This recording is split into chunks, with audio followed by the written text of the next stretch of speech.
as we head into 2026, all the focus is going to be on the local government elections, which are going to be massively important for the future of South Africa. There is little doubt that South Africans have begun to really understand the importance of local government. Why? Because most of our cities have started to fail. The town started to fail some time ago. But I think that the population of South Africa has started to realize that part of the blame, the biggest part of the blame, should lay with citizens who have not voted strategically or not voted necessarily for the people who could deliver the best. They voted as if local government elections are the same as national elections. And this trend we already see is starting to break down, largely because the cities are starting to break down. And one of the cities that broke down first was the famous Nelson Mandela Bay, formerly Port Elizabeth, at some stage Gqeberha. It has many names as it has coalition governments.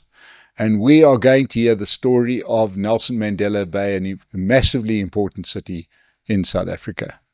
But before we get going with our interview, I want to thank Pace Car Rental, our sponsors, that keep us on air. And you can also score out of this. Go and rent a car through Pace. Even if you're going down to Nelson Mandela Bay, they've got cars in Nelson Mandela Bay because they've still got one or two roads there. Cape Town, Johannesburg, Durban, wherever you are, Pace Car Rental are there. Rent a car through their website and use our code SONA and you'll get a discount. So thank you to Pace for supporting us. And thank you for watching. Subscribe to the channel. We've done all of our sales. You can switch off now.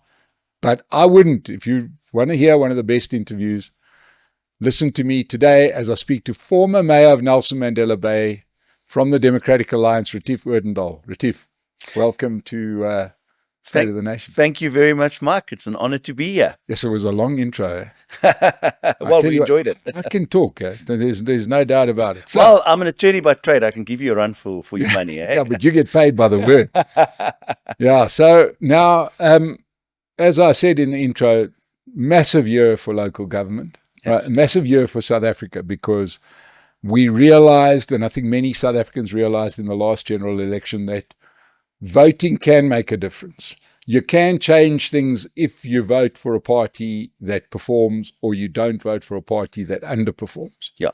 Now, your city that you were once a mayor of has been so bad that no less than an ANC stalwart wrote a book called How to Steal a City, right? Crispin Alva, yeah. Chippy Alva wrote a book, How to Steal a City, all about Nelson Mandela Bay. Let's do a book review. How do you steal Nelson Mandela Bay? Well, not a lot of people maybe realize this, but when you want to steal from government, you don't go to the cash register and go and take money from there. You steal from government by making sure that your friends and connections and colleagues get hold of the tenders.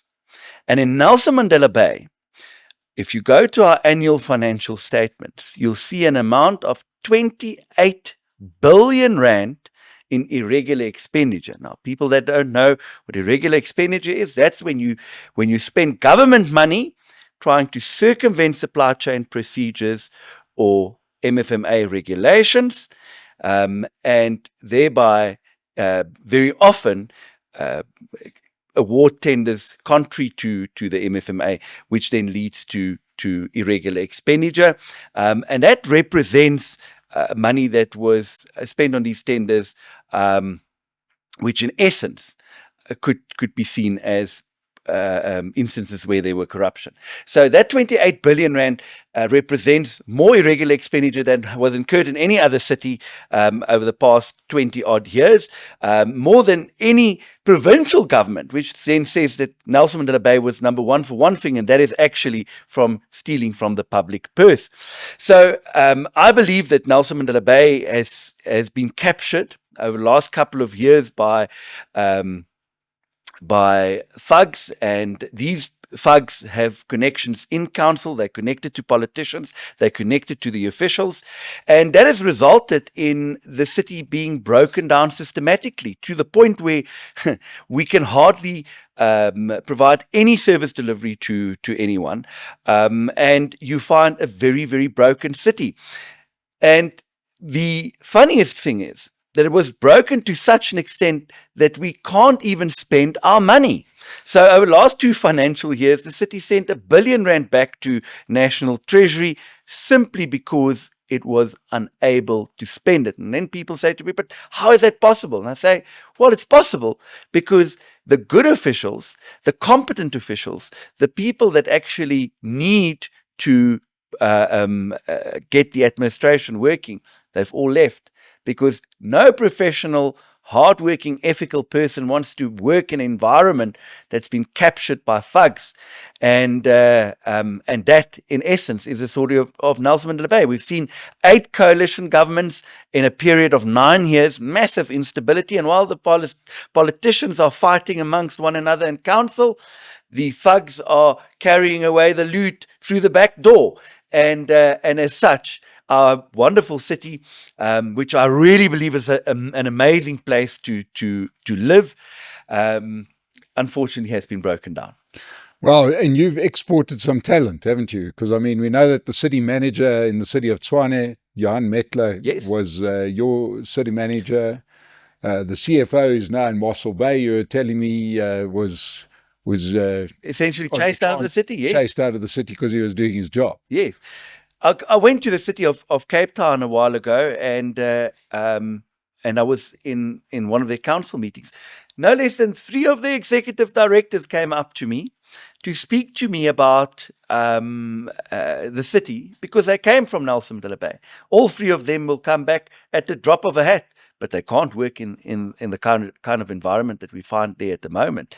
And I think that one forgets that those professional administrators and municipal officials, which includes people like engineers, that are not corrupt, just want to work in a professional environment. And therefore, it's really sad when the politicians can't get their act together and create a stable professional environment without political interference, where these people can just do their jobs. And I think we see it in so many municipalities, certainly in metropolitan municipalities, and that has definitely exacerbated the collapse. The brain drain out of government. And when you speak to engineers and coincidentally, Nelson Mandela Bay, the last electrical engineer left the city a month or 2 ago, and the electricity department is running at a 1.3 billion rand loss, so we really need to keep our engineers there. But when you speak to engineers, they say to you, Retief, but it's not a fact that we don't want to work in government or that we don't want to work in the municipality. In fact, unless you've got your own practice, you probably get a better salary in government. But we need to work in a professional environment. You don't want to go to work and then you can't print for 6 months because there's no paper, or you go to the bathroom and there's no loo paper, or you can't get hold of a municipal vehicle because they haven't paid the petrol account and everything has come to a grinding halt. No professional person wants to work in that environment, and that's what's happening. Okay, now you served as mayor 22 and 23. And then I love this one. This is always the best, my favorite one. You're ousted by the Northern Alliance. I love that. I love saying that because it sounds like something that happens in Afghanistan.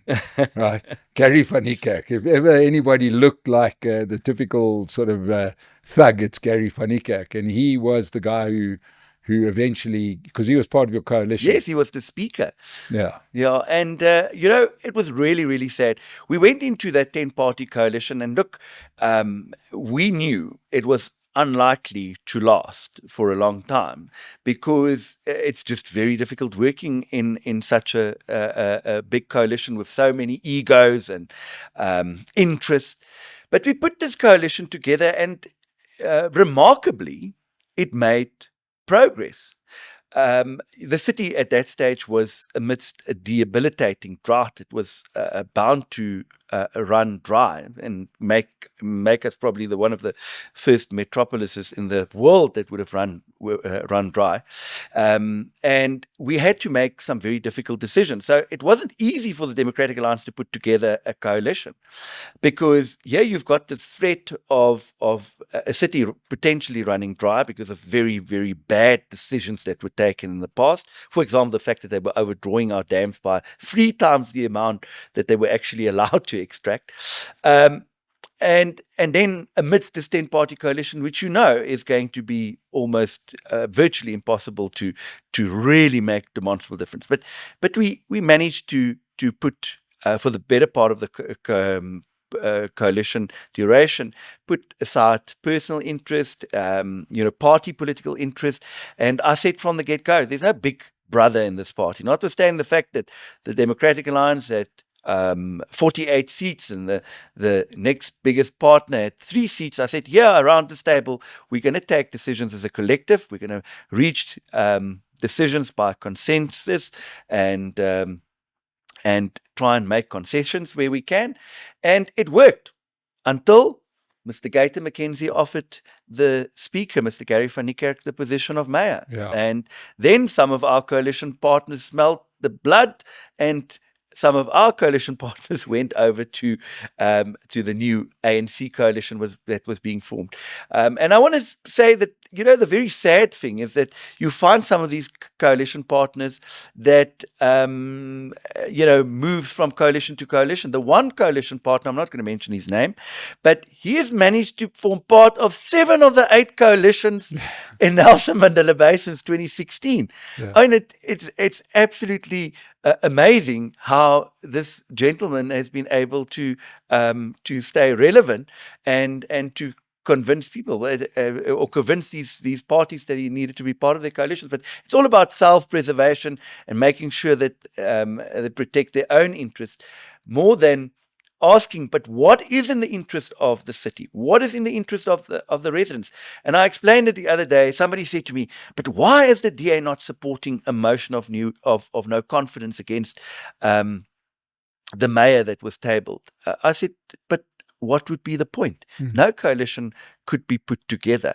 And every time a motion of no confidence is tabled, it creates further instability. We cannot be part of the instability. We must always make sure that we try and stabilize the administration, even when we are in the opposition benches. And that is what I think all voters, regardless of who they vote for, expect from politicians, to try and find a way to work together to get government working, and not to try and stab one another in the back at every opportunity you can, and try and have a scorched earth policy in governments that will just destroy those governments and make it impossible to deliver services. Yeah, because we saw the comical's the wrong word, the ill-advised motion of no confidence here in Gauteng against the Gauteng Premier, which was never going to pass. And Solium Samanga from the Democratic Alliance thought it would be a good idea. And needless to say, it flopped, because the reason he's in power is because he's got a lot of people from these smaller parties that need the money. Yeah. So they're not going to agree with you. Yeah, I think it's important before a motion of no confidence is submitted, and I'm sure that Solly had his reasons, because what I understand is that your provincial government isn't necessarily as well run as it should be. But the reality is that it's always important to make sure that if you are able to submit a motion of no confidence, to make sure that you've got the support for that, because it is in the interest to try and put a coalition together and to have a plan. You don't just go into something unplanned. Yeah, to say that the Gauteng provisional government is not necessarily the best government, we've got to remember that this is a government that killed 144 of the most vulnerable people in the province, killed them where they knew that this could only be a bad outcome. They also looked the other way, that started this Sindiso fire, which also killed tens of people. And to date, nobody's been held to account. So to say that they're just a bad government is one thing, but they're actually a dangerous government. People are dying as a result of their poor governance. So, but that's still not enough for their coalition partners to shake loose of them. The blue lights are just too much of an attraction. Blue lights and patronage. Yeah, the patronage is for sure. Let's talk about some of the parties that you mentioned, Gayton McKenzie and the Patriotic Alliance. They seem to now be a sect of the ANC. We see that up here in Gauteng. You're seeing that down in Nelson Mandela Bay. Is that it?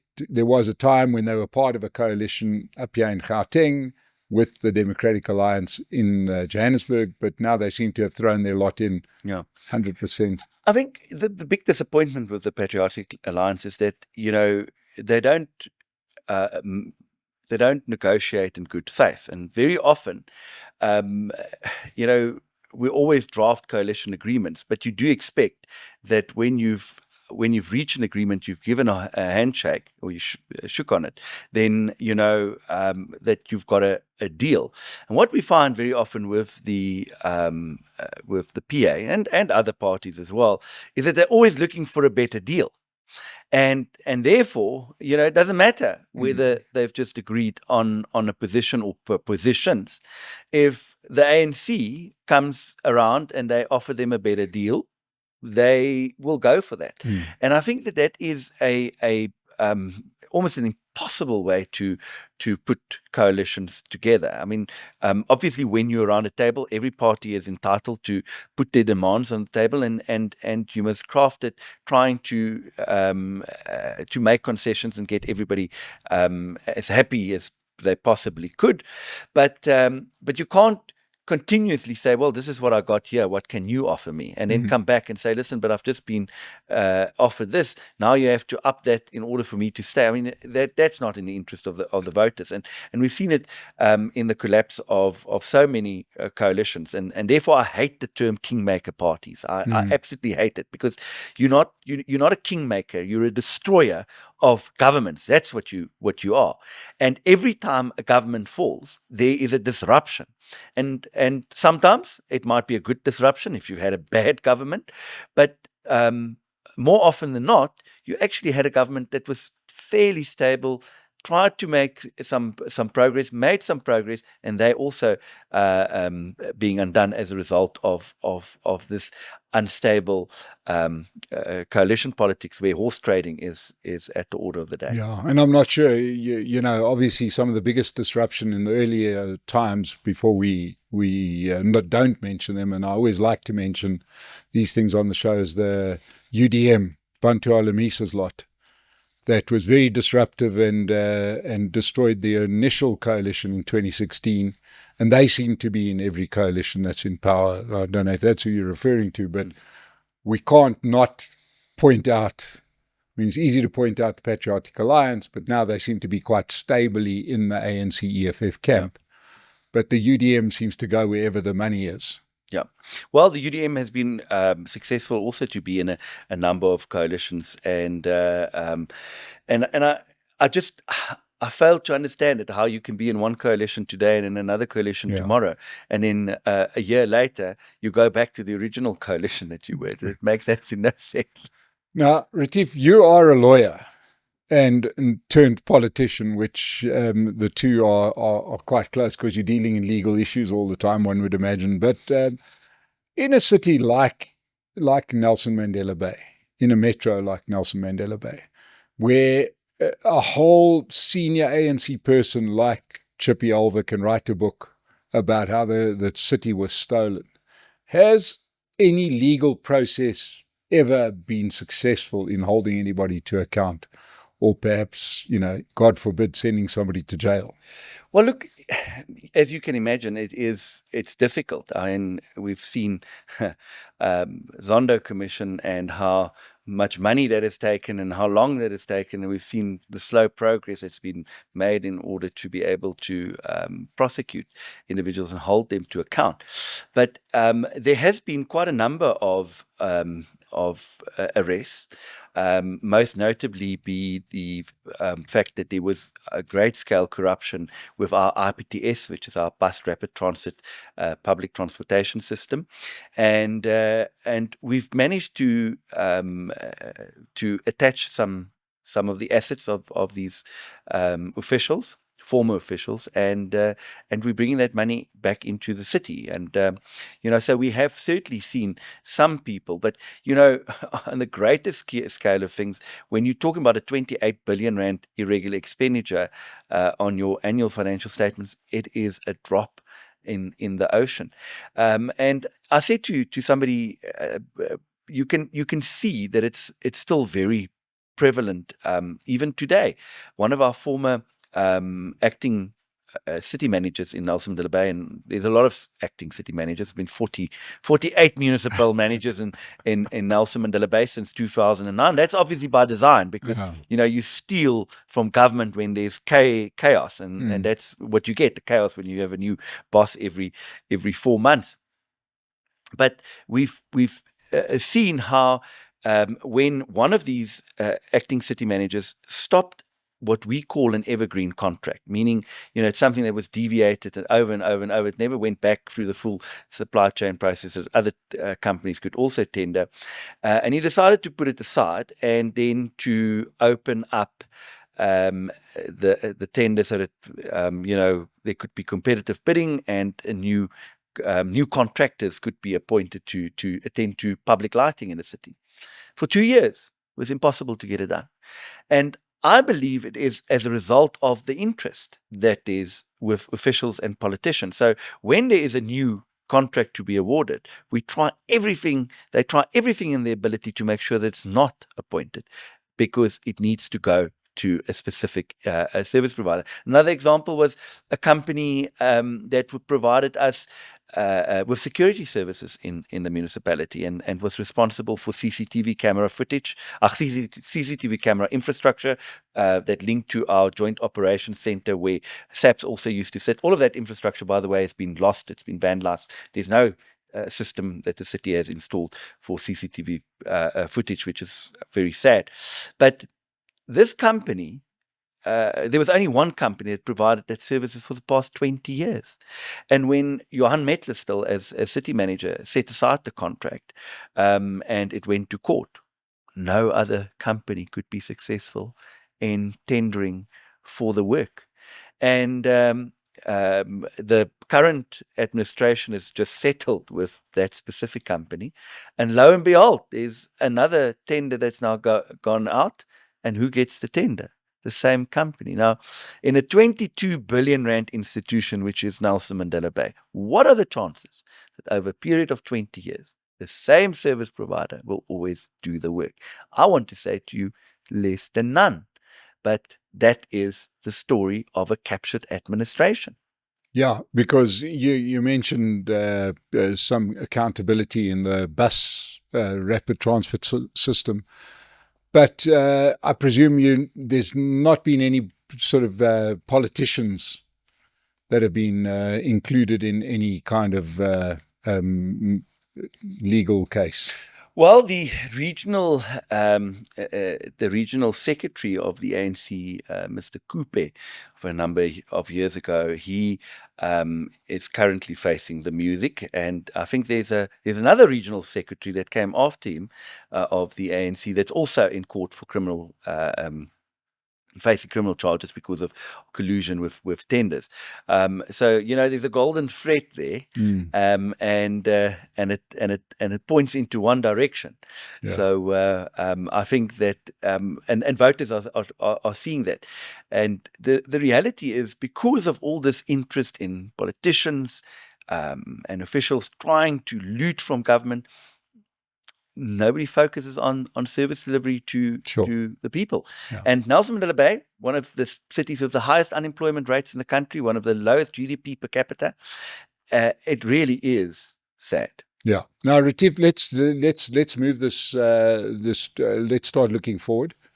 We've covered the Gauteng situation quite closely, national and especially the two cities of Tshwane and Johannesburg. So we're quite familiar, especially for watchers on State of the Nation. We've had just about all the role players from the other parties. The ANC never speaks to anybody. And it's safe to say that the Gatfall factor in Gauteng is almost absolute. And we're seeing that in some of the surveys that are being done, that the ANC, they did very badly in the provincial elections up here. In the last elections, they lost their majority in all the cities, but it looks like they could be routed in this next election, because rather than govern better, they've actually governed worse. We've got Tiki the Clown, Dada Marrero as our mayor. The guy is, to be honest, I'm going to say something, and I've said it before. Sorry, a lesson to all mayors. He has been probably my favorite politician, because he's the only one who has stuck by his word. When he got the job as mayor, he said publicly, "Don't expect me to do anything, because I'm not going to do anything." He publicly said that. Wow. And he stuck to his word. He did nothing until the only little bit of action we saw was when the country was so embarrassed by what was going to happen at the G20 that some work was done externally of the city. So, but anyway, as I mentioned, the Gatfall factor is high, and we're into a new age of politics because of the outcome of the election last year. And also, the Democratic Alliance has ushered in a new era in politics by announcing Helen Zille's candidacy in Johannesburg, which has now suddenly vaulted turned the spotlight on. I wouldn't say moved the spotlight, because at first that spotlight wasn't even onto mayors and the people behind the mayors. How do you think, how deep is the Gatfall factor in NMB? Well, I want to assure you that it is, people are fed up. They are absolutely fed up, because I think one must also understand that Nelson Mandela Bay is a city that wasn't always as badly run as it is now. And I want to say that there was a period after post-1994 when Nelson Mandela Bay was booming. Businesses came to invest there. We were making progress. New infrastructure were being built in previous disadvantaged communities. We could really see the city moving in the right direction. And then the corruption started, towards, I would say, 2008, around there. And what else happened in 2008? I'm just trying to remember. We were just in the run-up to 2010. You're right. And the city was... And we had new president. Yes, of course. We had new president. And the city was nearly bankrupt by the 2010 World Cup crisis, because a World Cup that was presented by the country, because we built a stadium and we kept putting money into infrastructure to upgrade. And I remember so clearly that we were at a point where we would not be able to pay salaries for our municipal staff. And that happened around 2010. And after that, you saw a successive number of mayors. We saw how the one city manager after the other came and gone. At one stage, we had a brilliant lady which was headhunted in Lindiwe, Mazingana Ndlela. She was a former DG at national government level. She left the city after 3 months out of fear for her life and her children's life, because she was threatened. She received death threats.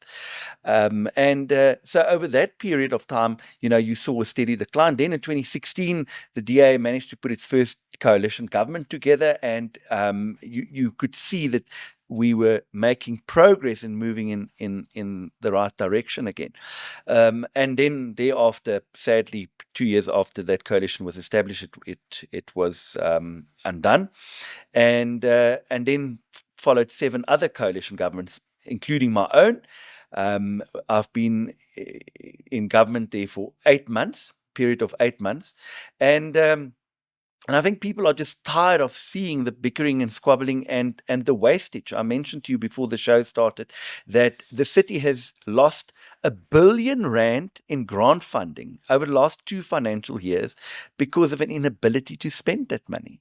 Now, this is a city where that R1 billion can be invested just about in any community, whether it's to build new roads, water, electricity infrastructure, or whether it's to maintain and rehabilitate existing infrastructure. The city cannot afford to lose a cent of grant funding.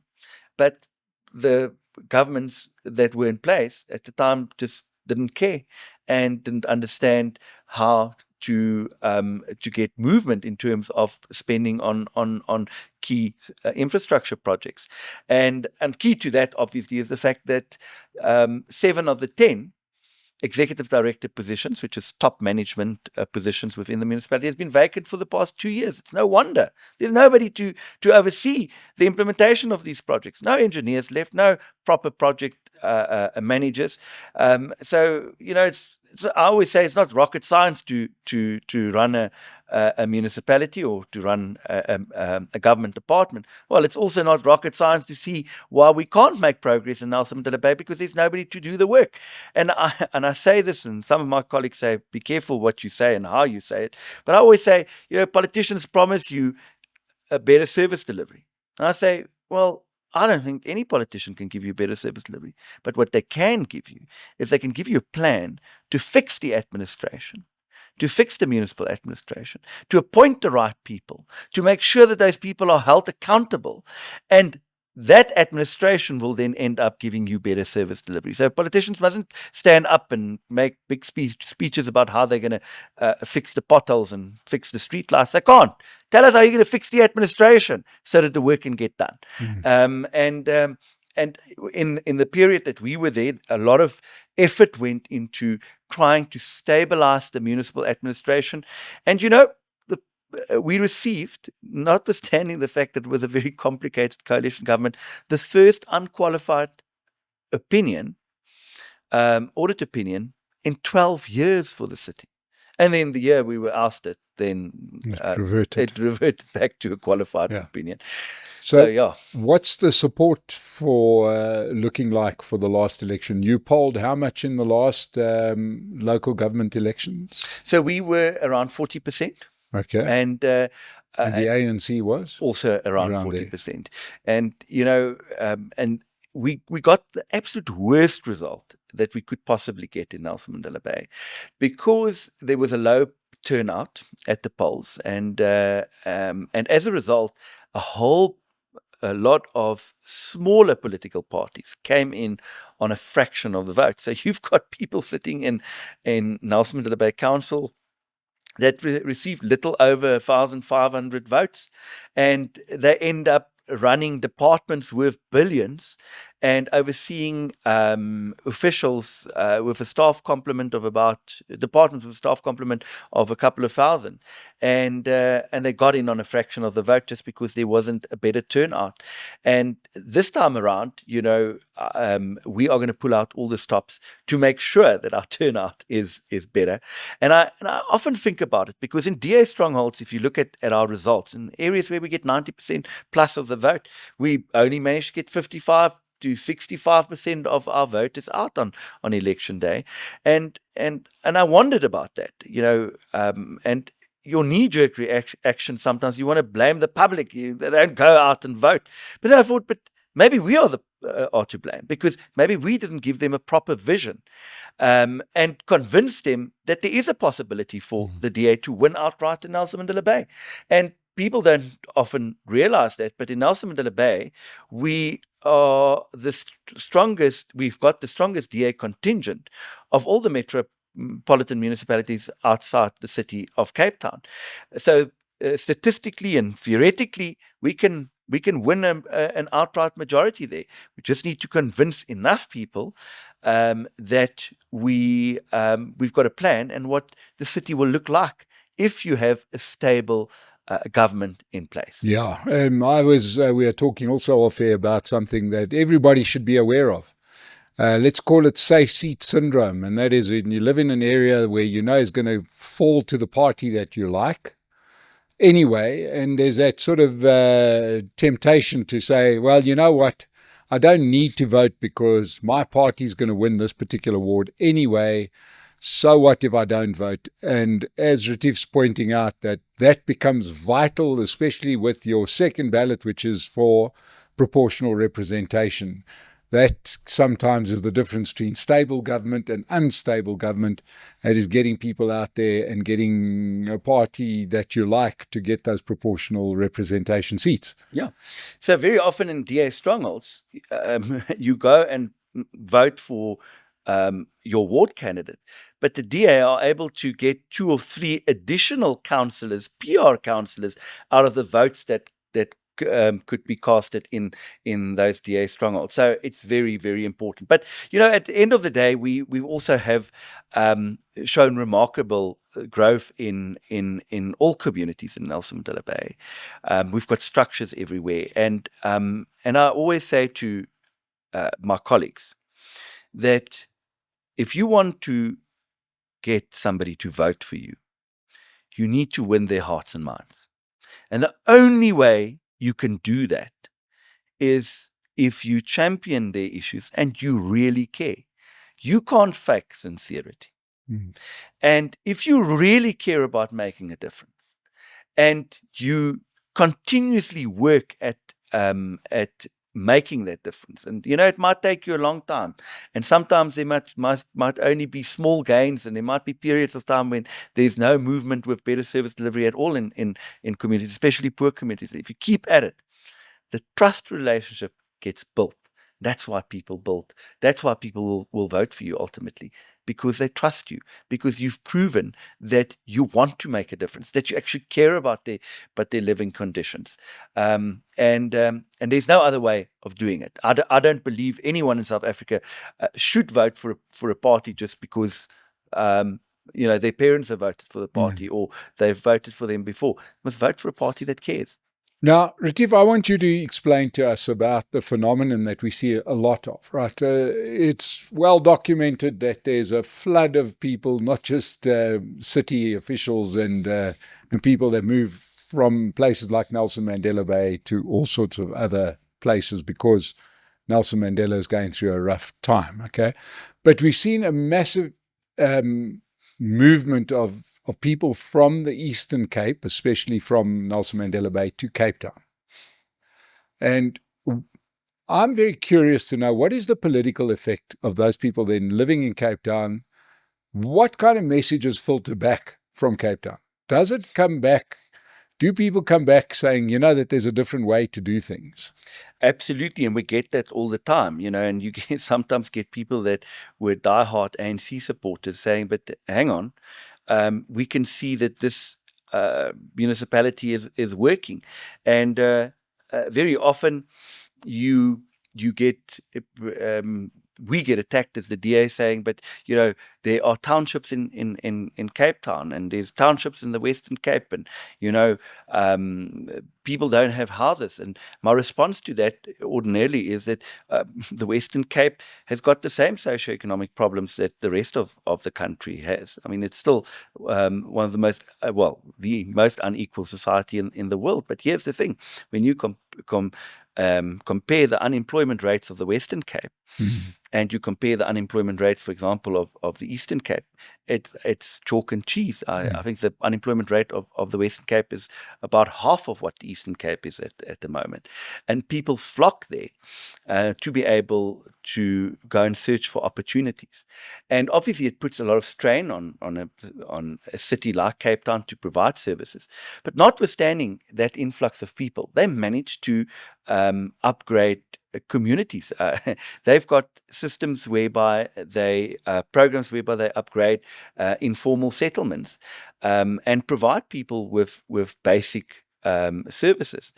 And whilst most people, if you ask them, that poor people that don't have a house, if you ask them, do you want a house or do you want an upgrade? They will always say a house. But I mean, if you told them they're going to wait 10 years for a house, they'll say, give us an upgrade of our living conditions now. And in a place like Nelson Mandela Bay, there are no upgrades of any informal settlements happening.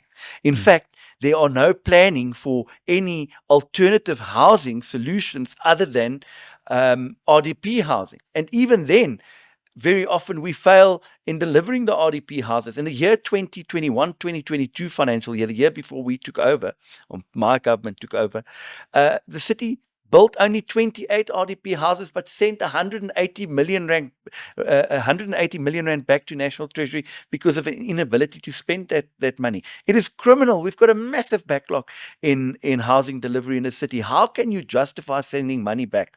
But that's also the only focus in the year we took over. We managed to get housing delivery moving, and we built about 450 houses, didn't send a cent back. But even that, at the time, I felt, it's so little. I want the city to be able to build more houses. And we started looking at alternative housing solutions, because here's the thing. The ANC government that we have in Nelson Mandela Bay, and that we've had over successive number of councils, they are so obsessed with RDP top structure delivering, and when they deliver it, they build houses that literally break down in 5 years. But they don't focus on anything else. They forget that there's other options available as well, which many municipalities in the Western Cape already provides. Like, for example, making service land available so that people can build their own houses, or partnering up with the private sector to and make service land available to the private sector, where they are only allowed to sell at a certain amount of money to try and assist the gap housing market, because it's a crisis. We've got a lot of people that can't get an RDP house because they've got an income, but they also can't afford a bond. What happens to those people? They stay in backyard shacks, and there's no housing solutions. We've got high-rise buildings in our inner city standing empty, but nobody thinks about using it for social housing. Supporting social housing developments, rental housing developments. No, they're stuck with an RDP mindset, which cannot be the only solution for housing in South Africa. Yeah. There is flip subsidies available, which we don't encourage people to use, and we don't. In Nelson Mandela Bay, we've also seen that after we've built the RDP houses, very seldom we give people their title deeds. For years, I mean, I met a lady the other day. She received a house 20 years ago. She still doesn't have a title deed. And I looked at the deed search. It still hasn't been transferred off the general plan. So, it's a massive problem. Yeah. I had a conversation with Moletsi and Becky, Yeah. who is, he's completely in line with what you're saying. The RDP house is almost like the worst solution of all the housing solutions. South Africa, urbanizing country, the only way one can do it is going high rise. Yeah. That is just the only solution. Absolutely. I think that there is a place for RDP housing delivery, and I think it must be delivered at the best standard that you can. But it can't be the only solution. And also, when you do have an RDP development, build a community. Make sure that there's a community hall. Make sure that there's roads. Make sure that there's street lights and parks and all the rest. Don't just build houses, leave them there, because it just looks like almost another informal settlement. You're not giving people dignity if you're not providing the social infrastructure needed in order for a community to thrive. And of course, the Cape Town argument, which we've now had a lot with Helen Zille throwing her hat into the ring here in Johannesburg, comparing Khayelitsha with Claremont is not the right comparison. It should be comparing Khayelitsha with Alexandra and Claremont with Sandton. And, the media don't like to do that because we kind of know where the answer lies on that. So going back to it, you do have people coming back to the Eastern Cape from the Western Cape, different people in terms of their political views. Absolutely. Just on Wednesday, I was in Koga municipality, where we had a by-election, and there were at least two individuals that that flew back from one from Joburg and one from Cape Town to say that they came to vote to make sure that their ward remains DA, because it's a DA-run municipality. And when you compare Kocha municipality, which is the only DA-governed municipality in the Eastern Cape, and you compare what the team has done there to what is happening in other municipalities, it's it's just vastly different. Many of our municipalities in the Eastern Cape look like there is a low-key war raging on there because of the state of those municipalities. Some of our municipalities in the Eastern Cape can't even afford to pay their official salary anymore. The Amaslati municipality a while ago had to arrange groceries on credit for their officials, simply because they had no money to pay their salaries. I mean, such is the state of local government in the Eastern Cape. Let's talk about those by-elections, just as we head towards the close here. I want to put it in a couple of ways. Now we talk politics at the moment. Is in a bit of a rapid fire thing here. Is MK a factor in the Eastern Cape? Not overly. Well, not too big. We've seen that they have one seat in the legislature. So, but I can see that there is certainly an emergence in Nelson Mandela Bay. They've got quite a number of structures that has been created over the last couple of months.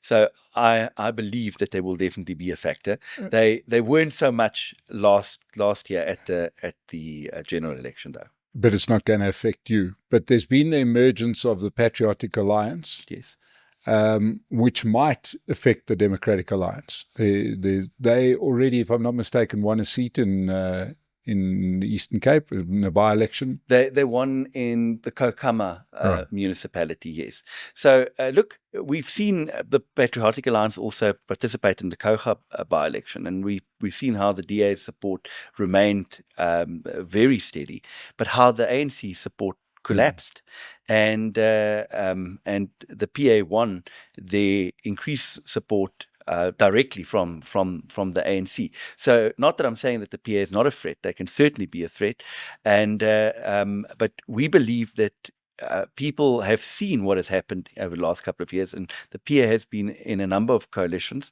When I spoke about the 180 million rand that was sent back to National Treasury and top structure grant, that was a PA run department. So I think that we've got a credible plan and vision for Nelson Mandela Bay. I think that people are really tired of the instability that they've seen in council, and we are going to make sure that we go out from community to community in order to convince them that we can win. You know, I might just say this, we didn't speak about this, but I really believe that Nelson Mandela Bay is one of the metros that's the easiest to turn around, where most other municipalities, and metro municipalities specifically, outside the city of Cape Town are almost bankrupt because they are borrowed to the hilt. They owe Eskom billions of rands. The infrastructure are collapsing. Nelson Mandela Bay don't owe Eskom a cent. We still have 3 billion rand in the kitty. Don't tell them. No, they know. You know, we hardly have any long-term debts on the books, which means that we've got this ability to go and invest in infrastructure, go and borrow some more money to turn that city around. And really, it's a city worth saving. It is the most amazing place to live. I know you're very passionate about Johannesburg, but let me tell you about Nelson Mandela Bay. We've got 300 days of sunshine. We've got 40 kilometers of unspoiled beach, 55 kilometers from the center of town. You've got the Big Five roaming in the natural environment, which is malaria-free. It's a laid-back city. It's an affordable city, good schools, still a 20-minute city. I sat in the traffic here in Joburg yesterday evening, and I swear, I said to Norman, I wanted to go back. Norman, our media officer, I want to go back to Nelson Mandela Bay. I can't take this. Well, I'm never stuck in traffic in Nelson Mandela Bay.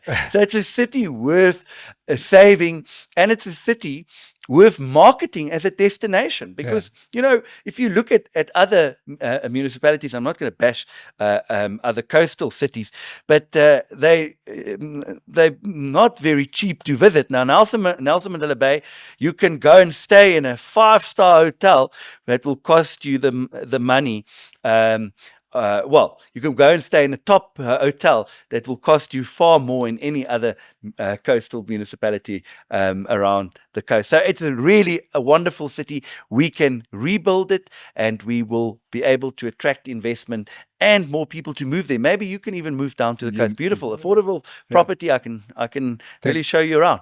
So thank you, but I hate to top you. I know you said within 35 kilometers you've got the big five. Yes. Well, within about 10 kilometers of where we're sitting now, we've got the top 5 crime syndicates in South Africa, right? So I'm sorry, to be fair, that's also on show at the moment at the Madlanga Commission and various places. So it's not just you that have got tourist attractions. Yes, absolutely. Right? You've got Malmela, Madlala, Malepe. As long as your name starts with an M and you're a criminal, we got them. So consider Gauteng as your next retirement destination. No, thank you. I'm good down at the coast. Right. So, ladies and gentlemen, you can see somebody is passionate about the place that they are in. And Retief Odendaal is passionate about turning around Nelson Mandela Bay, which has been a city that was stolen, in the words of an ANC person who wrote the book and nobody read it. I love it. I think the only people that read it weren't in the ANC. But we've got a big local government election coming up next year. I can only urge everybody to take it as seriously as it needs to be taken. It is going to define politics in South Africa forever, what happens at the next local government elections. The Rainbow Nation is over. We're into the business of running South Africa for the benefit of South Africans. And Nelson Mandela, as Retief Odendaal has said, is worth saving. So if you've watched this, maybe you want to consider Retief Odendaal as the mayor. If you're down in the Eastern Cape, put something down in the comments below. Tell us how good or how bad he was as mayor when he was in charge, or how great a job the current mayor, Babalwe Labisha, who I presume is she going to be the person standing for the ANC, or who knows? Who knows? Okay, well, maybe they're doing a fantastic job. Let us know in the comments below. But Retief Odendaal, thank you so much for coming up to Gauteng to see how it's done here, without the C, without the big five. Yes, absolutely. No, it was absolutely amazing being here. I love the people of Gauteng, and it was really a privilege being on your show. And you can't wait to get the hell out of here. I can't wait to get back to Nelson Mandela Bay. Thank you to everybody that watched us today. Please subscribe to the channel. We'll see you again on the State of the Nation. Thank you very much.